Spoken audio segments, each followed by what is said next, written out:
Ex-governador, o senhor tinha dito que a Assembleia Legislativa do Rio está refém do Bacelar e também de Cláudio Castro.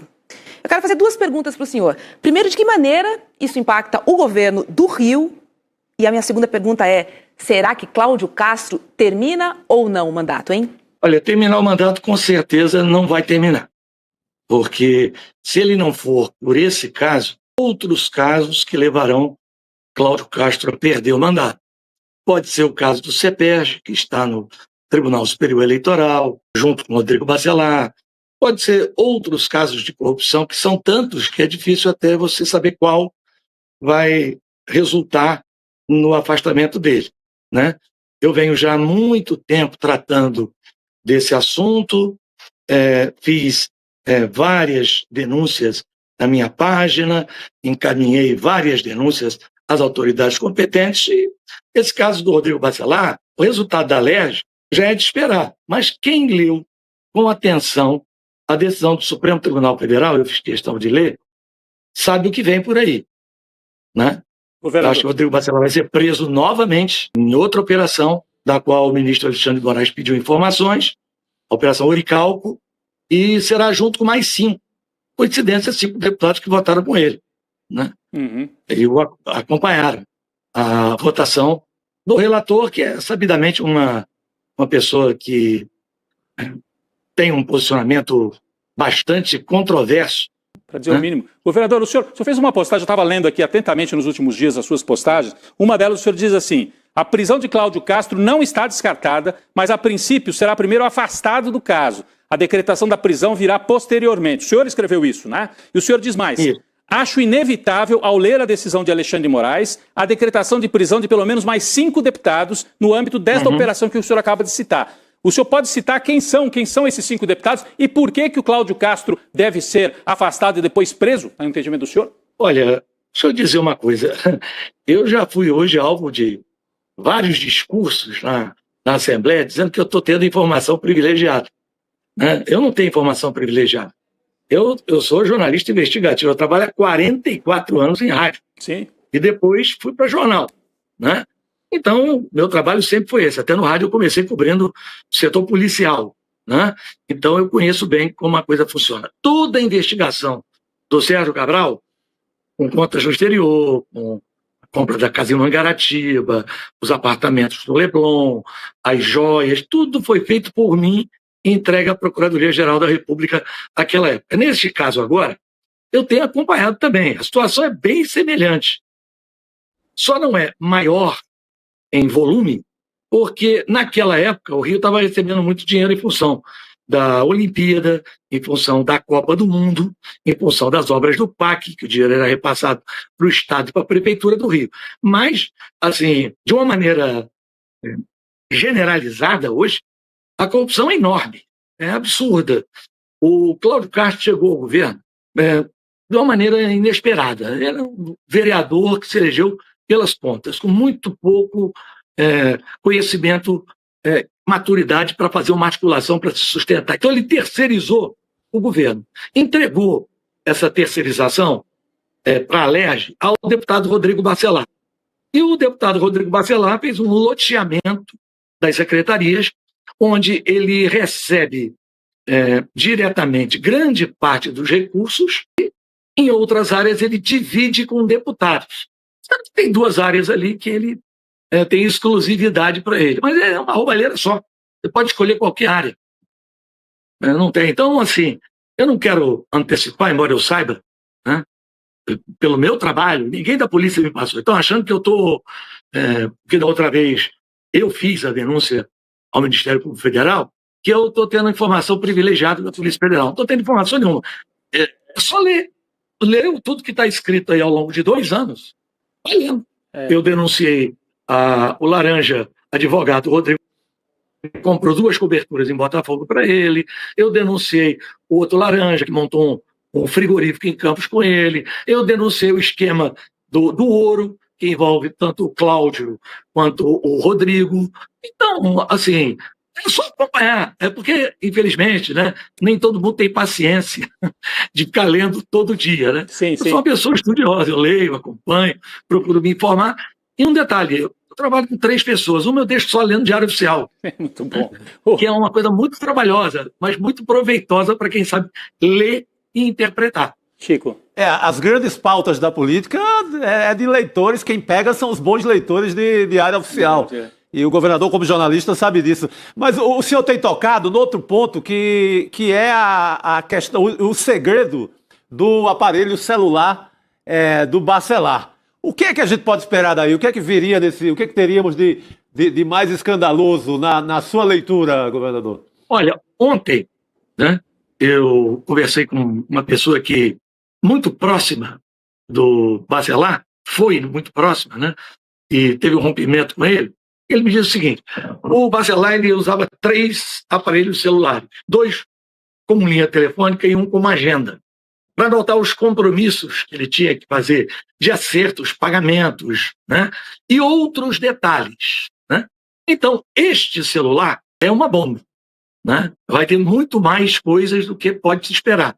Eu hoje, por exemplo, eu tive informação, né, que tem lá um achado já, o pessoal estava brincando, porque o Rodrigo esteve muito perto de ser governador. Então ele pôs um suposto secretariado dele. Está lá. Né? Acharam também o nome de um desembargador do TJ. Eu ainda até perguntei, só um? Disseram que só um. Né? Mas tem nome de policiais militares, policiais civis, policiais federais. Inclusive, hoje mesmo foram presos policiais aqui no Rio, vários, né? E eram pessoas ligadas ao tráfico. Então, não será nenhuma novidade. A história da família Bacelar, eu estou falando com vocês da minha cidade, que é a cidade do Bacelar também, Campos, né, que é onde eu resido. Eu nunca sentei com o Rodrigo Bacelar. Né? Eu conheço o pai dele, que foi vereador quando eu era prefeito aqui.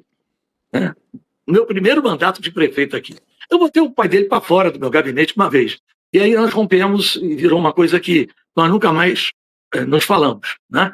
E ele eu nem direito. Assim, eu conheço as ações e eu sei que não é genético, né? É caráter, né? Mas ali ele puxou bem a família. Coberta. Garotinho, eu queria... O celular dele... É a bomba. Pois é. Vamos aguardar. Vamos aguardar, exatamente. Já está aberto. Mas eu acho o seguinte, olha só. O que vai acontecer agora não tem a ver com o celular dele. Já estava programado. Né? A prisão dele, repentina, decretada pelo ministro Alexandre de Moraes na ADPF das favelas, né? Quando ele requisita informações, é outra coisa. Agora, com a leitura do celular, do que foi recolhido de material, a coisa se torna muito mais grave. É uma pessoa que está acompanhando lá, né? E está assistindo lá o desenrolar dos acontecimentos, que a situação do Cláudio Castro, cada página que vira se complica mais. O Cláudio Castro está em uma situação complicada. Bom, pelo menos nessa primeira fase, que é uma fase anterior, relativa à Operação Orical, que é a Operação Bandeirantes, são 2 outras, eu sei de sim. Mas creio, né, que depois da leitura do celular, ele não quis entregar as senhas, mas a Polícia Federal conseguiu quebrar e entrar, aí a coisa pode se tornar muito maior e muito mais extenso do que se imagina. Agora ele não volta à presidência da casa. Isso não, né, governador? O Alexandre de Moraes que tem que tomar essa decisão, mas provavelmente não volta. Roberta, só falta aparecer no celular fotografia da turma do Guardanapo. Isso não apareceu ainda, né? Só falta aparecer a festa do Guardanapo. Falando em Guardanapo, tem uma perguntinha aqui. Até hoje me perguntam, e eu nunca falei, eu não vou falar, que é um segredo de jornalista, onde foi que eu consegui aqueles vídeos e aquelas fotos do Guardanapo? Porque aquilo estava o Sérgio Cabral se filmando, estava no Blackberry dele, naquela época era Blackberry, ele jantando em Paris, e depois dançando lá no Stade de France, um show de U2, e fazendo aquelas parras todas lá, e eu nunca disse. Já teve até um livro que saiu aí com uma versão, mas é totalmente equivocado. Roberta. Garotinho, falando em Sérgio Cabral, falando em Guardanapo, o ex-governador saiu em defesa de Bacelar. Ele disse que ele endureceu a vida dos chefes de facção. O que explica essa postura do ex-governador Sérgio Cabral, hein? Olha, o Cabral tem nomeado da Assembleia o filho dele, Marco Antônio, no gabinete do Bacelar. Tem a mãe dele nomeada numa diretoria. Tem a primeira mulher dele nomeada em outra diretoria, a Suzana, né? Então, assim, ele está muito ligado ao Rodrigo Bacelar. Rodrigo Bacelar ocupou o cargo da FENorte, que é uma instituição criada no âmbito da Universidade do Norte Fluminense, criada por Darcy Ribeiro. Ele, na época do Sérgio Cabral, ele foi diretor aqui da FENorte. Então, eles sempre foram muito próximos um do outro. Aliás, eu estou terminando uma apuração, eu vou dizer aqui para vocês em primeira mão, né? Eu cheguei até a duvidar quando eu falei, pô, nesse nível fica difícil, mas você sabe, né? Você vai puxando uma coisa, vai puxando outra, a coisa vai vendo. Eles estão acobertando um assassinato de um advogado pleno centro do Rio de Janeiro, por 2 funcionários da Assembleia Legislativa do Rio de Janeiro, escolhidos e nomeados pelo Marco Antônio Cabral. Esse advogado teria tido participação na prisão de um outro filho de Sérgio Cabral, chamado Eduardo Cabral, que é envolvido com a máfia do cigarro, de um contraventor chamado Adilcinho. Meu Deus. Né? Eu lembro desse caso. É o chefe. Eu lembro desse caso, o advogado que foi assassinado ficou ali, né, exposto no centro do Rio de Janeiro. Isso, a poucos metros do Ministério Público. Ele era terceirizado da Souza Cruz, que combatia a máfia do cigarro. E foi por denúncia dele que o Eduardo Cabral, filho do Cabral, né, conseguiu que 2 funcionários escolhidos e nomeados em cargo de confiança na Assembleia Legislativa, os executores já foram presos. São esses 2 funcionários, né? Mas o mandante parou. Não, a polícia não chegou no mandante. Porque os 2 funcionários da Assembleia não iam matar ele à toa, né? Claro. Ex-governador, eu quero chamar a Heloísa Vilela para participar dessa nossa conversa, porque ela tem uma pergunta para o senhor. É com você, Elô. Boa tarde, governador. Bom, mandante, como no caso de Marielle, talvez só federalizando essa investigação para aparecer, né? Mas eu queria lhe perguntar o seguinte: o senhor disse em algumas postagens que o Fernando Trabac, empresário do setor de combustíveis, é o elo entre o Comando Vermelho e o governo do Rio. Então eu queria que o senhor explicasse que informação é essa, como ela se conecta tanto com Bacelar como com Cláudio Castro. Muito bem.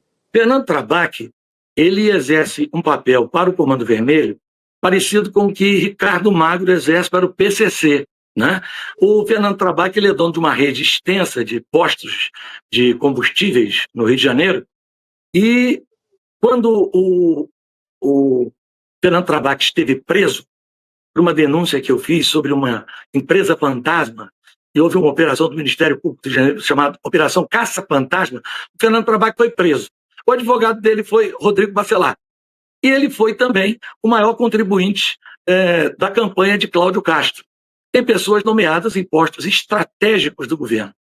Ele criou um esquema, né, e o dinheiro do Comando Vermelho, em boa parte, né, não a totalidade, mas em boa parte são lavados nesses postos de combustíveis. Eu falo, mas não adianta nada. Agora vamos ver, né? A Polícia Federal começou a se mexer. O Fernando Trabac é um bandido travestido de empresário. Agora, mexendo com tanta gente graúda, né? O senhor falou desembargador, gente da Polícia Civil, da Polícia Militar, militares. O senhor acha que essa investigação vai até o fim? Olha, é difícil, né? Mas temos que confiar, né? Temos que ter uma coisa que é fundamental: pressão da opinião pública. A única coisa que político tem medo, como dizia o doutor Ulisses Guimarães, é povo na rua, né? Ao levantar a Constituição Cidadã, doutor Ulisses disse isso: só o povo na rua mete medo no político. Se a população se mobilizar, por exemplo, agora temos que divulgar o nome desses deputados que votaram pela soltura, né? Temos que pressionar para a continuidade das investigações, porque é muito difícil, né? No caso da época do Sérgio Cabral, voltando um pouquinho no tempo, quando eu fiz a denúncia, todos os que eu denunciei, 2 não foram presos. O chefe do Ministério Público foi preso, o procurador Cláudio Lopes. Mas não foi preso um desembargador, né, poderoso no Rio de Janeiro, né? Não vou nem citar o nome dele, porque ele se vingou de mim, botando os juízes da cidade para me encher de processo. Mas o caso dele virou vergonhoso, porque não tinha jeito, abriram um PAD contra ele, processo administrativo disciplinar. O CNJ confirmou tudo que eu havia dito, né? Só que no final, a ilustre ministra, eu tenho um grande respeito, que presidia o CNJ na época, fez um voto dizendo que o desembargador pode ter cometido um equívoco, que ele era formado em advocacia, não em engenharia. Ele era formado em direito. Então, aquele superfaturamento, aquele erro de 33 milhões, não era perceptível para ele, porque ele não... Bom, no final puniram os engenheiros do tribunal. Governador, a minha colega Roberta citou agora há pouco que 5 ex-governadores do Rio foram presos, né, recentemente. O senhor entre eles, né? O senhor teve mais de uma prisão. Eu queria, assim... Não, aliás, isso é uma das maiores injustiças que se fazem contra mim e contra a Rosinha. Nós nunca mas rapidamente, só para concluir, governador, por nenhum assunto envolvendo o estado do Rio de Janeiro. Então, governador, mas qual a diferença, assim, até aproveitando para o senhor explicar, diferença entre o que a gente tem agora? O senhor fala, o Cláudio Castro pode ser preso, no passado o Sérgio Cabral, o Pezão, o senhor e a ex-governadora Rosinha também foram presos. Qual a diferença desses casos? E eu aproveito para perguntar, o senhor vai ser candidato em 2026 e a qual cargo? Eu não sei se eu vou ser candidato, se eu estou pensando, e vamos pela diferença. Eles foram presos por crimes que cometeram no exercício do governo do Estado. Eu e Rosinha não tivemos nenhum tipo de condenação e prisão a respeito da nossa atuação à frente do governo do Estado. Foram casos ligados à Prefeitura de Campos, dessas prisões, 2 vezes a história de que foi usado cheque cidadão para compra de votos. Cheque cidadão é o precursor do Bolsa Família, que eu criei em 99, era uma ajuda no valor de quase um salário mínimo, à época que era dada às famílias em forma de um cheque para que elas pudessem fazer compra. Então disseram que depois desse tempo todo, no ano de 2016, eu teria usado isso aqui em Campos, que existia na prefeitura, em troca de voto. Eu não era candidato, Rosinha não era candidato, eu não era secretário de Assunto Social. Eu não tinha nenhum envolvimento. A acusação contra mim é que eu fui o mentor do crime. Uhum. E o juiz me condenou pelo domínio do fato. Queriam me prender porque tinham levado Cabral preso. Certo. Né? Então, só para você ter uma noção, a raiva contra mim era tão grande que me prenderam no ar. Eu fazendo um programa, a Polícia Federal invadiu o estúdio da rádio, e me tirou do ar. Uhum. Foi um escândalo. Né? Mas, bom, eu tenho alguns inimigos aí, como a Globo e tal, que davam uma versão. Então, é completamente diferente. Não há nenhuma acusação. E mais, nunca teve nenhuma acusação de enriquecimento ilícito contra mim. Tá bem. Eu tenho hoje, depois de mais de 40 anos da vida pública, o mesmo bem que eu tinha quando entrei. A casa que eu estou falando com vocês de Campos dos Goytacazes. Perfeito, governador. Não enriqueci. Isso é a maior prova de honestidade que eu e minha esposa damos. Obrigado. Então é completamente diferente. Eu fico chateado, certo? Outro dia eu até liguei para uma repórter da Globo que estava me pedindo informação. Eu falei, então vocês param de falar bobagem aí. Vocês dizem assim, 5 governadores. Então vocês digam que, na verdade, só 2 governadores foram responsáveis por esse caos do Rio de Janeiro.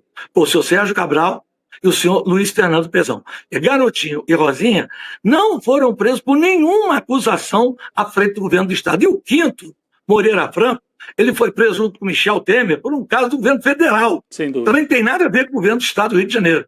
É muito fácil dar uma informação errada, porque isso é uma fake news. A gente combate fake news, então não deve promover fake news. Eu sei que um dos assuntos que o ICL trata com muito respeito, com muito cuidado, é a fake news. Perfeito. Que é muito usada para desinformação. Vocês devem dar a informação correta.